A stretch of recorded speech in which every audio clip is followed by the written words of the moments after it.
questions. Tara, why don't you start us off? Yeah. I wanted to ask about the Middle East. What, if any, sort of contingency planning is occurring to assist Americans in evacuation if that's needed? And what types of force posture changes are being considered to better protect troops if this escalates? I'll take the second question first. So, as you know, and as we've demonstrated since October and again in April, the United States' global defense is dynamic, and the department retains the capability to deploy on short notice to meet evolving national security threats. So as a result, the Secretary will be directing multiple forthcoming force posture moves to bolster force protection for U.S. forces region-wide, to provide elevated support to the defense of Israel, and to ensure the United States is prepared to respond to this evolving crisis. In terms of what specifics that means, I don't have that for you right now. Again, that's something that the Secretary will be directing at a later time, but when we have more specifics, I'll certainly come back to you. In terms of planning measures, we are a planning organization, as I know you've heard us say before. So I'm not going to engage in hypotheticals, but of course we always have contingency plans in place. But again, just not going to go down the hypothetical route. So on the force posture changes, though, you say at a later date, are we talking, within hours, within a couple of days, by this weekend? And would these troops be being pulled from the Indo-Pacific, or are these domestic forces that would be sent? In terms of specific troops or capabilities, again, this is something that's with the Secretary, and the Secretary will be deciding. I don't have a specific timeline for you. Once we have more information, as you know, we'll certainly provide it. But at this moment, I just don't have that. Oren. I just want to be clear here. Yesterday, President Biden spoke with Prime Minister Benjamin Netanyahu and spoke of, and I quote here, new defensive U.S. military deployments. Yeah. Those haven't been ordered yet. He was speaking hypothetically yesterday, or have they been decided and ordered at this point? The Secretary and the President have been in close conversations about this. The Secretary will be directing forthcoming force posture moves to bolster our force protection. So there's a commitment that was made in the call with the President and Prime Minister Netanyahu in terms of what specific units, what specific capabilities. That's something that the Secretary will decide. I don't have an exact timeline of when that decision will be made, but that was a commitment that the President reiterated to Prime Minister Netanyahu that you saw on the call yesterday.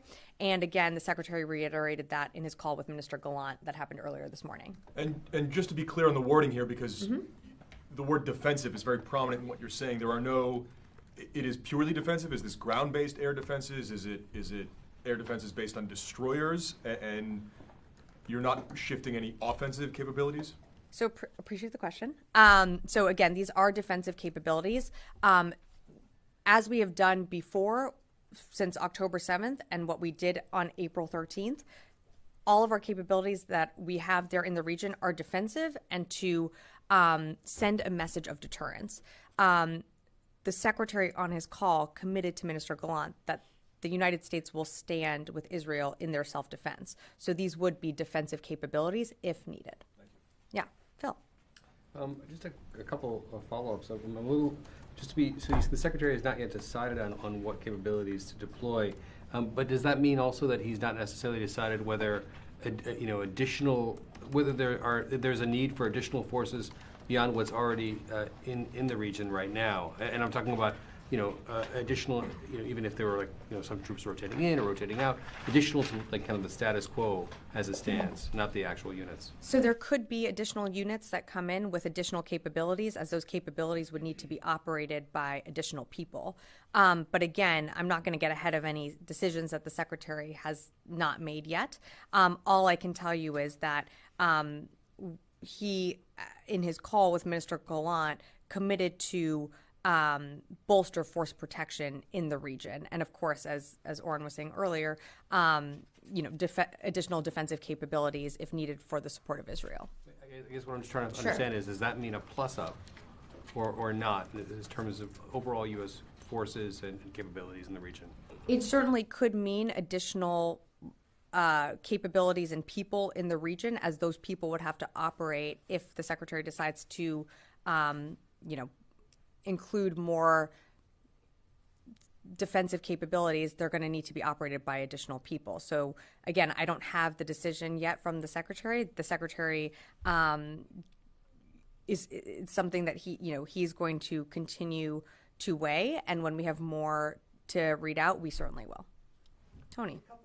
On the units that are already in the region, is it possible the secretary would order a repositioning of the 24th MEU and the Theodore Roosevelt Carrier Battle Group from the Gulf of Oman up this Red Sea and through the Strait of Suez Canal to off of Israel and Lebanon? Is that a possibility? So you have to remember that the ARG-MEU has always been operating within the Eastern Mediterranean. So she remains in the Eastern Mediterranean. And just like we saw with the Eisenhower Carrier Strike Group that was in the CENTCOM AOR earlier this year, the Eisenhower continued to move around within the AOR.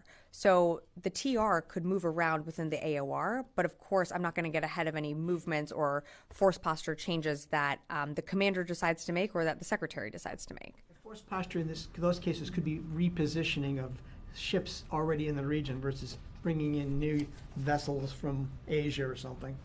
There could be a repositioning of assets, but again, that's something that the secretary will be directing, and I'm not going to get ahead of any decisions that the secretary has made at this time. So he can do this today or later today? I don't have a timeline for you. Yeah, of course, yeah. Thank you, Sabrina, for the Italian television. What kind of talk or coordination the Pentagon has, or having or had, with states like Italy or Southern European states that can be more involved in support of the U.S. in case of Iranian attack to Israel? And the second question is instead the kind of talk that the Pentagon is having with the Arabic state that are part of the deal, that the negotiation that now have to be neutral between Iran and Israel. So those are my two questions. What's the strategy? So we're always in touch with our partners and allies. As you've seen with the events of October 7th, and you've also seen with the coalition of Operation Prosperity Guardian, that is allies and partners coming together in the region, either to support in the defense of Israel or to ensure that commercial shipping can continue through the Red Sea and ensure that the international rules-based order is upheld. So this is something that we're always in touch with our allies and partners on. In terms of, any calls to read out, I don't have anything more additional to provide, but I can assure you that at all levels of government, whether here at the department or somewhere else, we are always in communication when it comes to what is happening in the region and, of course, closely coordinating with our partners. I meant, for maybe I haven't asked what I meant. It's like if the Pentagon have asked for military support on the Mediterranean, close to Israel, to the European Union. I don't have anything to read out, but as you know, Operation Prosperity Guardian is a coalition of like-minded nations coming together to ensure that, commercial trade can continue to flow through, but also responding to the ongoing attacks from the Houthis that they continue to lob at our ships, allied partners and ships, and commercial vessels. So I just don't have anything more to read out for you, but I would point you to the fact that we have this large coalition that's already operating within the Red Sea. Charlie. Yes, thank you.